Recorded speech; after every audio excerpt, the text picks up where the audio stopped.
Bisnis lu bakal gagal kalau nggak tahu ini. Berdasarkan statistik, 40% bisnis akan bangkrut di tahun pertama, 80% bisnis akan bangkrut dalam 5 tahun. Dan dari 20% yang survive 5 tahun pertama tersebut, 80%-nya akan bangkrut di 5 tahun kemudian. Ini artinya hanya 3% yang akan survive 10 tahun. Berarti dari 100 bisnis, 40 akan bangkrut di tahun pertama, sisa 60. Dari 60, 48 akan bangkrut dalam 5 tahun, sisa 12. Dari 12, sekitar 9 akan bangkrut dalam 5 tahun ke depan, yang berarti hanya 3 bisnis yang akan bertahan lama. Kenapa hal ini terjadi dan bagaimana supaya kita bisa menjadi 3 yang bertahan lama? Kali ini kita akan membahas buku E-Myth Revisited oleh Michael E. Gerber. Buku ini adalah salah satu buku legend dan salah satu top 20 buku bisnis yang orang wajib tahu. E-Myth Revisited kepanjangan dari The Entrepreneurial Myth, yang berarti mitos pengusaha. Ada mitos kalau menjadi pengusaha itu enak dan gampang. Enak kayaknya kalau gue jadi bos ya. Banyak kan yang berpikir seperti itu belum pernah menjadi pengusaha. Michael Gerber sudah banyak melihat pembisnis yang sudah redup, jiwa pengusahanya digerus oleh kecapean. Semangat mimpinya berubah menjadi putus asa, capek kerja. Untuk mengerti mitos pengusaha ini kita perlu tahu bagaimana seseorang menjadi pengusaha. Bayangin ini lo kerja di sebuah perusahaan. Lu sangat jago di bidang lu. Kerjaan lu adalah bagian teknis seperti bikin roti, programmer, atau tukang potong rambut. Tapi yang pasti lu ngerti banget teknis kerjaan lu. Tapi lu kurang puas di kerjaan lu merasa kurang dihargai atau ngerasa gaji lu kurang. Suatu ketika sikap si bos bikin lu nggak srek, nggak suka lah. Entah apa yang terjadi tapi lu kesel banget sama si bos lu.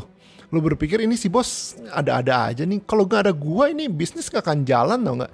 Gue yang tahu cara bikin barangnya, ngapain juga ya gua kerja sama bos ini ya. Apa gua keluar aja ya bikin bisnis gue sendiri. Gampang kayaknya bikin bisnis, toh gue udah tahu cara bikin barangnya. Lo kalau udah kena pemikiran kayak begini, lo gak akan bisa hilang pemikirannya sampai lo coba bikin bisnis pertama lo. Inilah asumsi yang fatal menurut Michael Gerber. Asumsi bahwa karena lo ngerti teknis dari sebuah bisnis, misal lo ngerti bikin roti, atau lo ngerti programming, atau lo ngerti cara cukur rambut, lo bakal ngerti bisnis yang menjalankan hal teknis tersebut. Ini fatal karena asumsi ini tidaklah benar. Inilah salah satu faktor terbesar penyebab bisnis gagal. Mengerti teknis bisnis dan teknis dari sebuah bisnis adalah dua hal yang berbeda. Tukang roti langsung bikin toko roti, tukang cukur langsung bikin barbershop. Programmer langsung bikin programming house. Mereka sangat mengerti teknis kemampuan mereka, tapi di luar hal itu mereka kewalahan. Pekerjaan yang dia tahu caranya menjadi pekerjaan yang dia tahu caranya, dan juga beberapa puluh pekerjaan lain yang dia nggak tahu caranya sama sekali. Dari yang tahu bikin roti, sekarang harus tahu cara marketing, cara sosial media, cara manage uang, cara urus izin, cara cari tempat, cara jualan, cara kirim barang, dan sebagainya. Tiba-tiba impian menjadi pengusaha menjadi mimpi buruk seseorang teknisi atau tukang. Tadinya keluar dari pekerjaan untuk bikin bisnis, bisa fokus ke hal yang dia tahu, taunya malah bukan bisnis yang dibangun, tapi malah jadi banyak kerjaan yang gak lu ngerti sama sekali. Sang pengusaha, sang manajer, dan sang teknisi alias tukang. Sebenarnya menjadi tukang atau teknisi bikin bisnis ini bukan masalah sebenarnya. Permasalahannya lebih kompleks. Di dalam diri kita ada 3 personalitas, yaitu sang pengusaha, sang manajer, dan sang teknisi. Permasalahannya ketiganya pengen jadi bos yang memimpin, dan ketiganya tidak mau ada bos di atas mereka. Kita kisahkan dengan yang lebih gampang, yaitu personalitas si orang yang kurus dan personalitas si orang yang gendut. Kalau lu pernah berusaha diet, lu tahu ada 2 orang dalam diri lu, yaitu diri lu yang gendut dan diri lu yang kurus. Orang kurus tahu apa yang harus lu lakuin kalau pengen badan lu bisa jadi fit, yaitu dengan diet dan olahraga. Orang kurus tahu lu bisa jadi kurus, tapi si gendut dalam diri lu gak mau olahraga. Si gendut sukanya makan, apalagi junk food. Wah, sedepnya, olahraganya ntar aja. Lu mungkin jadi si kurus untuk beberapa hari, lu semangat nge-gym, makan sehat. Namun ketika cuaca dingin dan berhujan, lu gak pengen olahraga, suara si gendut yang ada. Dia maunya makan. Lari di hari yang dingin dan berhujan gini, mending makan mie aja gak sih? Sekarang makanan jadi prioritas lu lagi. Si gendut kembali yang memimpin di badan lu. Lu yang pernah berusaha diet akan menyadari konflik ini di dalam diri lu. Karena lu bukan hanya si orang kurus atau si orang gendut. Lu adalah keduanya. Keduanya ada dalam diri lu. Si gendut dan si kurus mau 2 hal yang berbeda. Si kurus bikin janji untuk si gendut tepati, dan sebaliknya si gendut bikin janji untuk si kurus tepati. Apakah lu pernah mengalami konflik dalam diri lu antara si gendut dan si kurus? Lu gak bisa jadi keduanya. Salah satu harus kalah dan menghilang. Hal ini pun terjadi pada setiap pemilik bisnis. Tapi ini pertempuran 3 arah antara sang pengusaha, sang manajer, dan sang teknisi. Sayangnya ini pertempuran tak ada satupun yang bisa menang. Mengerti akan personalitas ketiganya akan menjelaskan kenapa. Personalitas sang pengusaha. Sang pengusaha mengubah kondisi keadaan menjadi sebuah peluang. Pengusaha adalah seorang visioner, seorang pemimpi, seorang agen perubahan. Sang pengusaha hidup di masa depan, selalu di masa depan, dan gak pernah di masa lalu, dan jarang ada di waktu sekarang. Dia selalu membayangkan bagaimana jika atau jika kapan. Dia adalah sang inovator, pembikin strategi, dan pembuat pasar baru. Sang pengusaha adalah personalitas kreatif kita selalu berusaha menghadapi apa yang tidak diketahui, meraba masa depan, membuat kemungkinan dari apa yang mungkin. Insinyur yang mengubah kekacauan menjadi harmoni. Setiap personalitas pengusaha akan mempunyai banyak kebutuhan untuk mengontrol. Tinggal di visi masa depan yang dia inginkan, dia perlu orang yang ada di waktu sekarang untuk dikontrol sama dia. Karena keinginan ini, sang pengusaha membuat kekacauan untuk sekitarnya. Untuk sang pengusaha, kebanyakan orang adalah masalah yang menghambat impiannya. Personalitas sang manajer. Personalitas sang manajer itu pragmatis. Tanpa ada sang manajer nggak akan ada perencanaan, nggak akan ada aturan, dan nggak akan ada prediktabilitas. Sang manajer adalah bagian dari kita yang pergi ke toko dan beli box plastik, bawa ke kantor dan secara sistematis menaruh semua kertas, pensil, dan barang-barang yang berantakan ke dalam kotak yang rapi. Dia juga menaruh label di kotak tersebut dan memastikan barang-barang selalu tertata rapi di kotak yang seharusnya. Kalau sang pengusaha tinggal di masa depan, maka sang manajer tinggal di masa lalu. Di mana sang pengusaha pengen kontrol, sang manajer pengen keteraturan. Ketika sang pengusaha ingin perubahan, sang manajer pengen tetap pada status quo, tidak ada perubahan. Di mana sang pengusaha melihat peluang dalam suatu hal, sang manajer melihat masalah. Sang manajer membuat keteraturan akan hal dan barang. Sang pengusaha membuat barang yang harus manajer atur. Sang manajer adalah orang yang harus beberes setelah sang pengusaha bermain. Tanpa manajer tidak akan ada bisnis, tidak akan ada organisasi. Tanpa ada pengusaha tidak akan ada inovasi. Inilah tensi antara visi pengusaha dan pragmatisnya manajer. Personalitas sang teknisi alias tukang. Teknisi adalah si pekerja. Kalau lo mau sesuatu dikerjakan dengan benar, lakukan sendiri. Ini adalah mantra yang dipegang oleh sang teknisi. Sang teknisi suka mengotak-atik, barang-barang dibongkar pasang, sesuatu bukan untuk difisikan, tapi harus dilakukan dengan benar. Kalau sang pengusaha hidup di masa depan, dan sang manajer hidup di masa lalu, maka sang teknisi atau tukang hidup di masa sekarang. Dia suka melakukan hal dengan tangannya dan membuat sesuatu dengan tangannya. Selama sang tukang bekerja, dia senang.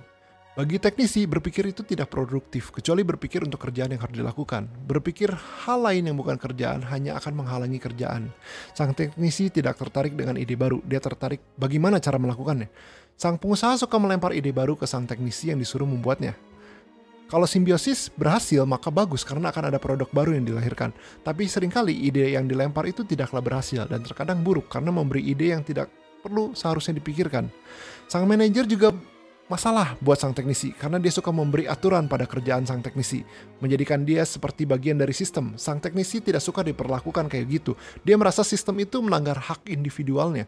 Kerja ya kerja aja, nggak perlu ada aturan-aturan. Bagi sang manajer, kerjaan adalah bagian dari sistem, di mana teknisi adalah bagian dari sistem tersebut. Untuk manajer, sang teknisi adalah masalah yang harus diatur. Untuk sang teknisi, sang manajer adalah orang yang suka ikut campur yang harus dihindari. Untuk keduanya, sang pengusaha adalah orang yang membuat masalah ini di awal. Faktanya adalah dalam diri kita semua ada 3 personalitas tersebut. Dan ketika kita menyeimbangkan ketiganya, kita bisa menjadi individu yang sangat kompeten. Sang pengusaha akan membuat jalan baru untuk ide baru, sang manajer akan membuat organisasi operasinya, dan teknisi akan melakukan hal teknis yang diperlukan. Dalam bisnis, lu bakal ngelihat ada bagian dari diri lu yang pengen keteraturan dan keorganisasian, sementara ada bagian yang pengen membayangkan visi ke depan, dan juga ada bakal diri lu yang pengen nggak bisa diem dan langsung pengen lompat ke lapangan, bikin roti, bebersih, dan menjamu pelanggan. Sayangnya orang yang masuk ke bisnis tidak punya keseimbangan tersebut. Kadang personalitas pengusahanya cuma 10% dan 10% manajer dan 80% teknisi. Dan teknisi yang memimpin itu adalah resep yang buruk. Sangat jelas bahwa bisnis seperti manusia perlu bertumbuh dan untuk bertumbuh perlu perubahan. Sayangnya banyak bisnis tidak berjalan berdasarkan prinsip ini. Kebanyakan bisnis beroperasi berdasarkan apa yang sang pemilik bisnis inginkan, bukan berdasarkan apa yang bisnis perlukan. Dan ketika teknisi yang menjalankan perusahaan, maka yang diinginkan bukan pertumbuhan ataupun perubahan, malah sebaliknya. Dia pengen tempat untuk bekerja, untuk melakukan apa yang dia mau, kapanpun dia mau. Dia pengen terlepas dari larangan si bos atau si manajer. Ini yang bikin bisnis gagal. Jadi personalitas mana yang bagus untuk memimpin dalam diri lo, tergantung pada fase bisnis lo.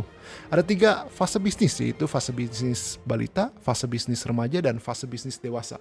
Fase bisnis balita, akhirnya lo keluar dan tendang si bos keluar dari hidup lo. Lu bikin bisnis sendiri, dan lu sang teknisi akhirnya bebas untuk melakukan apa yang lu mau di bisnis lu. Harapan lu sangatlah tinggi. Di awal lu sangat bersemangat kalau lu bakal kerja di bisnis lu bakal kerja 24 jam kalau bisa. Semua pikiran dan ide dan tenaga semua difokuskan ke dalam bisnis tersebut. Tapi sekarang lu bukan hanya ngerjain hal yang lu jago, tapi juga lu ngerjain beberapa hal yang lu gak gitu ngerti. Lu yang beli barang, jual barang, kirim invoice, bikin marketing, dan sebagainya. Di fase balita lu ngelakuin sana-sini sendiri untuk bisa berjalan. Sangat gampang untuk melihat bisnis yang masih ada di fase balita, karena sang pemilik dan sang bisnis itu adalah satu kesatuan. Kalau lu menghilangkan sang pemilik dari bisnis yang masih balita, maka tidak akan ada bisnis. Bisnis tersebut akan menghilang. Lu adalah bisnis tersebut. Tapi lambat laun lu sebagai pemilik dan manifestasi bisnis tersebut akan kewalahan dan kecapean juga, karena nggak mungkin lu 24 jam ngelakuin semuanya sendiri. Fase bisnis balita akan berakhir ketika sang pemilik menyadari kalau bisnis tidak akan bisa berjalan seperti itu. Untuk bertahan dan bertumbuh harus ada perubahan. Di sini 40% bisnis akan gagal di tahun pertama dan sisanya akan berubah ke fase remaja. Fase remaja dimulai ketika di bisnis lu mulai mencari tolong ke orang lain. Tidak ada yang tahu kapan hal ini akan terjadi, tapi setiap bisnis yang mau bertahan harus bertumbuh menjadi fase remaja. Setiap pemilik bisnis kecil harus mencari pertolongan ke orang lain. Cari orang dengan pengalaman yang bisa bantu di bisnis lo. Dan ketika lo melakukan hal ini, ketika lo mendapatkan pertolongan dengan meng-hire orang lain, lo bakal kaget karena lo gak perlu melakukan banyak hal secara sekaligus lagi. Lo pun akhirnya mengerti apa arti sebuah bisnis dalam hal yang lo belum pernah ngerti sebelumnya. Sang manajer dalam diri lo terbangun, dan sang teknisi bisa istirahat. Kekhawatiranmu mereda karena ada orang lain yang bekerja untuk membantumu. Tapi lambat laun ada juga kejadian yang bikin lu gak suka. Ternyata kualitas orang yang membantu lu tidak sebagus kalau lu kerjain sendiri. Kualitas jasa dan barang bisnis lu mulai dikomplain oleh orang-orang. Wah parah, harusnya jangan percaya orang lain, lu bilang. Emang gak bisa kalau dikerjain sama pekerja lain, harus sama diri sendiri. Sang teknisi dalam diri lu terbangun lagi. Sesuai dengan mantranya, kalau lu pengen sesuatu berjalan dengan benar, lu lakuin sendiri. Ketika bisnis bertumbuh, sudah pasti tidak akan bisa sang pemilik mengontrol semuanya sesuai apa yang dia mau 100%. Banyak bisnis yang sudah di fase remaja balik lagi ke fase balita karena sang pemilik tidak percaya dengan orang yang membantunya. Selain balik ke fase balita, ada juga yang di fase remaja tapi terus meneruskan bisnisnya dengan bantuan orang lain, tapi dengan kualitas yang terus-menerus menurun sampai bangkrut sendiri. Fase dewasa. Fase dewasa adalah fase ketiga pertumbuhan perusahaan, dicontohkan dengan bisnis besar seperti Disney dan McDonald. Sebuah bisnis yang dewasa akan tahu dia mau kemana, apa yang harus dilakukan, dan mau kemana dia berjalan. Oleh karena itu, fase dewasa bukanlah hasil dari kedua fase di awal. Ini bukan ujuk-ujuk karena lu udah fase balita, terus fase remaja, terus bisa jadi fase dewasa. Tidak, kalau lu beruntung banget baru lu bisa tembus ke fase dewasa. Kebanyakan perusahaan fase dewasa sudah dibentuk dari awal fase dewasanya. Perusahaan kayak McDonald dan Disney tidak bertumbuh menjadi fase dewasa, tapi mereka sudah dari awal merupakan fase dewasa. Orang yang memulainya mempunyai perspektif yang berbeda mengenai bisnis, dan itulah mengapa bisnis tersebut jalan. Iya, orang yang meluncurkan bisnis pasti melewati fase balita dan remaja, tapi dia melewati kedua fase tersebut dengan berbeda. Perspektifnya yang membuat perbedaan, perspektif pengusahanya. Dicontohkan dengan Tom Watson, pendiri perusahaan besar IBM, di mana dia ditanya apa yang bikin perusahaan dia sukses. Dia jawab, dari pertama dia dirikan perusahaannya, dia sudah punya visi yang jelas akan seperti apa perusahaan itu ketika dia sudah selesai. Dia ada model di pikirannya, impian dan visi yang dia target. Dia sadar kalau dia tidak akan bisa tercapai kalau dia tidak bertindak dari awal untuk target tersebut. Maka dari itu, bisnis IBM ini sudah besar dari awal, sudah ada di fase dewasa dari awal. Semua bisnis yang berhasil mempunyai hal yang sama seperti IBM, yaitu perspektif pengusaha yang bilang kalau bukan jasa atau perusahaan itu yang penting. Yang penting adalah bisnisnya. Bagaimana bisnis itu harus terlihat, bagaimana bisnis itu harus bertindak, dan bagaimana bisnis seharusnya. Kebanyakan orang yang masuk bisnis tidak punya perspektif ini. Kebanyakan orang yang masuk ke bisnis tidak punya model bisnis yang berhasil, tapi hanya pekerjaan. Sebuah perspektif dari tukang atau teknisi. Dan ini berbeda dari perspektif pengusaha. Perspektif pengusaha akan bertanya apa yang harus bisnis kerjakan. Perspektif teknisi akan bertanya pekerjaan apa yang harus dilakukan. Perspektif pengusaha akan melihat bisnis sebagai sistem yang menghasilkan nilai untuk pelanggan yang bisa bikin untung. Perspektif teknisi akan melihat bisnis sebagai tempat untuk orang bekerja menghasilkan nilai untuk si teknisi, yaitu dia sendiri, untuk menghasilkan penghasilan. Perspektif pengusaha memvisikan bisnis secara keseluruhan. Perspektif teknisi memvisikan bisnis seperti bagian-bagian yang terpisah. Inilah kenapa perspektif pengusaha sangat penting untuk bisnis berjalan sukses. Dan perspektif teknisi akan selalu bikin bisnis gagal. Perspektif teknisi itu berpikir kalau bisnis itu dibuat untuk memenuhi dirinya si teknisi, bukan pelanggan. Skala teknisi itu akan lebih sempit dan tidak bisa berpikir ke masa depan. Teknisi akan mulai dari melihat barang apa yang bisa dia jual. Model pengusaha tidak akan dimulai dari apa yang bisa dia jual, tapi dari apa yang pelanggan perlukan untuk bisa dipenuhi oleh bisnis yang dia pengen bikin. Jadi bagaimana kita bisa mengajarkan model pengusaha ke teknisi? Jawabannya tidak bisa. Yang bisa kita lakukan adalah menumbuhkan pengusaha di dalam diri kita, sehingga kita bisa keluar dari zona teknisi. Sama seperti cerita sebelumnya tentang orang kurus dan orang gendut, lu nggak bisa jadi keduanya, salah satu harus menghilang. Lu harus menumbuhkan perspektif pengusaha lu dan mengurangi perspektif teknisi dan juga perspektif manajer lu. Dan Bang Jamu bisa bilang sistem ini sang pengusaha, sang manajer, dan sang teknisi sangat spot on, sangat-sangat akurat. Bang Jamu juga kerja sebagai freelance programmer di sebuah perusahaan yang sudah berdiri lama lebih dari 10 tahun, dan setiap ketemu si bos, dia selalu melempar ide baru di mana teknisi, yaitu gue harus coba lakuin apa yang dia pengenin, apa yang dia bayangkan. Dan ada satu lagi di ruangan itu, yaitu sang manajer yang mengatur jadwal dalam segalanya. Membaca buku ini kayak, oh iya ya, pantas perusahaan yang gue freelance ini bisa bertahan lama, lebih dari 10 tahun dan bisa terus bertumbuh. Sistem franchise dan sistem bisnis. Michael Gerber ketika menulis buku tersebut di era 90-an lagi sangat berkembang franchise, terutama McDonald. Dia sangat suka dengan sistem bisnis tersebut dan menuliskan di bukunya kalau sistem bisnis format franchise adalah yang terbaik. Kalau franchise yang biasa itu kebanyakan artinya cuma meminjamkan namanya ke perusahaan lain. Franchise bisnis format itu meminjamkan seluruh sistemnya ke perusahaan lain. McDonald bukanlah hanya menjual makanan, dia menjual sistem. Ray Kroc, pendiri McDonald, melihat bisnisnya sebagai produk. Dia melihat franchisee atau pembeli franchise adalah sebagai pelanggan penting dia. Untuk pembeli franchise, mereka tidak tertarik dengan burger terbaik atau kentang goreng terbaik. Yang pemilik franchise tertarik adalah keuntungan. Apakah sistem bisnis yang dijual oleh Ray Kroc berhasil dan terbukti? Untuk memastikan bisnis McDonald's selalu terbukti, Ray Kroc harus bikin sistem di mana pihak franchise harus ikuti. Dengan begitu, sistem McDonald's akan selalu berhasil dimanapun dan kapanpun. Ini namanya franchise prototype. Dalam 1 tahun bisnis, format franchise mempunyai tingkat kesuksesan 95% dibandingkan bisnis yang baru didirikan pemilik yang punya tingkat kegagalan 50% lebih. Di mana 80% bisnis gagal dalam 5 tahun, kalau pakai sistem franchise prototype ini, maka 75% bisnis akan berhasil. Prototype franchise bertindak seperti tes di dunia nyata. Sistem menjalankan bisnis dan orang menjalankan sistem. Sistem franchise menjadi solusi untuk semua masalah bisnis.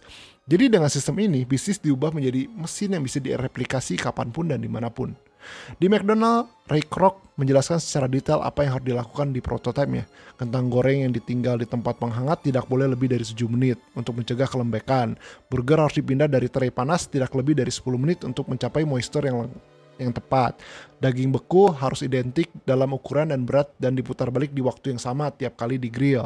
Makanan dikeluarkan ke pelanggan dalam waktu kurang dari 60 detik atau kurang. Pegawai harus disiplin dan terstandar. Kebersihan harus dijaga. Tidak seperti franchise biasa, sistem Ray Kroc tidak memberi ruang untuk franchisee untuk bertindak sesukanya. Ini dilakukan dengan mengirim pihak franchise ke pelatihan dulu sebelum boleh membuka franchise. Di sana franchisee belajar bukan hanya cara bikin burger, tapi cara untuk menjalankan sistem yang bikin burger.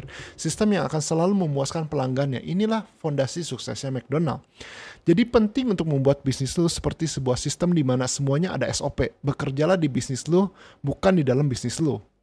Michael Gerber di bukunya menceritakan ketika dia suatu ketika sedang mencoba di tempat cukur rambut yang baru. Di sana dia sangat puas karena cukurannya rapi dan bagus, dipotong tidak menggunakan pemotong elektrik. Sebelum memotong rambut, tempat cukur tersebut juga dicuci dulu rambutnya. Di sana dia diberikan kopi panas selama menunggu oleh asistennya. Secara keseluruhan pengalaman di sana sangat menyenangkan, maka dia pun bikin appointment untuk balik lagi. Ketika dia balik lagi untuk kedua kalinya, sayangnya pengalamannya tidaklah sama. Rambut tidak dicuci, potong rambutnya pakai pemotong elektrik, asistennya telat ketika memberi kopi juga. Tapi motong rambutnya masih bagus dan rapi. Beberapa minggu kemudian dia coba balik lagi. Di sini rambutnya dicuci tapi tidak diberikan kopi oleh asistennya. Di sini sang pelanggan tidak mau balik lagi karena potong rambutnya bukan karena potong rambutnya yang kurang bagus, tapi karena pengalaman yang didapat tidak konsisten. Tiap kunjungan selalu berubah-ubah pengalamannya. Tidak tahu apa yang bakal didapat. Ini karena si tukang cukur menjalankan bisnis cukur untuk dirinya, bukan untuk pelanggan. Si tukang cukur masih dalam tahap teknisi di mana dia mencukur untuk mendapatkan penghasilan untuk dirinya. Pengalaman pelanggan itu tidaklah penting baginya. Model yang sama dan konsisten dengan SOP yang jelas akan selalu membuat pelanggan lebih puas. Idenya adalah bisnis lo harus begitu tersistem sehingga bisa direplikasi di tempat lain bila ada orang lain yang mau beli. Mendengar franchise prototype, gue langsung teringat akan Bakmi GM. Baru-baru ini Bakmi GM dibeli oleh Jarum seharga 2 triliun. Ini terjadi karena Bakmi GM punya sistem. Bakmi GM yang di Jakarta, di Bandung, di Surabaya, dan di Bali sama semua. Mie-nya pasti sama. Pangsitnya pasti sama, gurihnya di semua cabang. Bayangin kalau GM tersebut tidak punya sistem. Tiap cabang punya rasa yang berbeda. Tiap cabang punya seragam yang macam-macam. Gua rasa Jarum nggak jadi beli kalau kayak gitu. Tahap pengembangan bisnis. Dalam bikin prototipe franchise bisnis adalah pembelajaran yang keberlanjutan. Ada 3 fondasi dalam evolusinya, yaitu inovasi, kuantifikasi, dan orkestrasi. Inovasi. Di dalam sistem yang sudah ada, kita harus selalu tanya apakah ada inovasi yang bisa dilakukan untuk meningkatkan kualitas sistem kita. Ingat, yang diinovasi di sini itu bukan produk atau barangnya, tapi sistem beroperasi bisnisnya.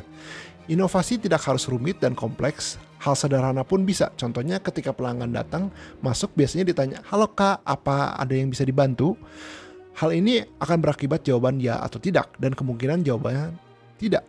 Mungkin jawab pertanyaan yang lebih baik adalah, "Halo Kak, apakah Kakak sudah pernah belanja di tempat kami?" Ini akan menjadi invitasi untuk menjadi sebuah percakapan. Kalau dia menjawab iya udah pernah, maka tinggal dilanjut percakapan yang menjadi, "Senang datang kembali Kak, kali ini kita akan ada promo untuk pembelian kedua." Kalau mereka menjawab belum pernah, maka jawab juga, "Selamat datang, kita lagi ada promo untuk pelanggan baru." Udah gitu juga bisa juga dengan seragam. Seragam baju yang dipakai oleh penjaga toko untuk mendapatkan penjual. Apakah bisa untuk meningkatkan penjualan lebih banyak? Apakah baju coklat yang dipakai? Apakah pakai baju biru atau pakai baju hitam? Lu coba selama 2 minggu pakai baju coklat, 2 minggu pakai baju biru, 2 minggu pakai baju hitam. Hal ini sepertinya sederhana, tapi ada kemungkinan kalau pakai baju yang lain warnanya, penjualan bisa lebih banyak. Kuantifikasi, ini adalah langkah kedua setelah inovasi. Kita harus tahu apakah inovasi yang dibuat itu bikin impact setelah perubahan atau tidak. Di contoh sebelumnya, ketika penjaga toko memakai baju coklat, biru, atau hitam, kita harus mengkuantifikasinya, kita harus mendatanya hasil eksperimen tersebut. Kalau salah satu warna mempunyai tingkat penjualan yang lebih besar, maka warna baju itu menjadi seragam yang baru.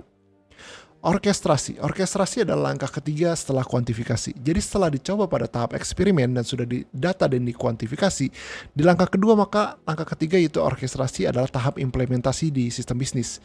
Ternyata baju coklat yang paling menguntungkan dan mengubah kalimat pembuka toko dari "Halo Kak, ada yang bisa saya bantu?" menjadi "Halo Kak, apakah Kakak sudah pernah belanja di sini?" Ini berdasarkan data dan bukan menduga-duga. Ini adalah tahap improve system yang akan dilakukan terus-menerus. Itulah yang Bang Jamu tangkap dari E-Myth Revisited. Ini Bang Jamu baru bahas dan meringkas beberapa chapter dari buku ini. Ada banyak hal yang belum dibahas di video ini. Kalau lu suka dari beberapa chapter ini, maka lu harus beli bukunya. Bang Jamu selalu menyarankan untuk membeli buku dan membacanya sendiri. Karena pasti ada beberapa konsep dan persepsi yang berbeda yang ditangkap oleh tiap orang. Link buku ada di deskripsi di bawah. Ini Jamu Otak, like dan subscribe untuk kalian yang suka ilmu pengembangan diri.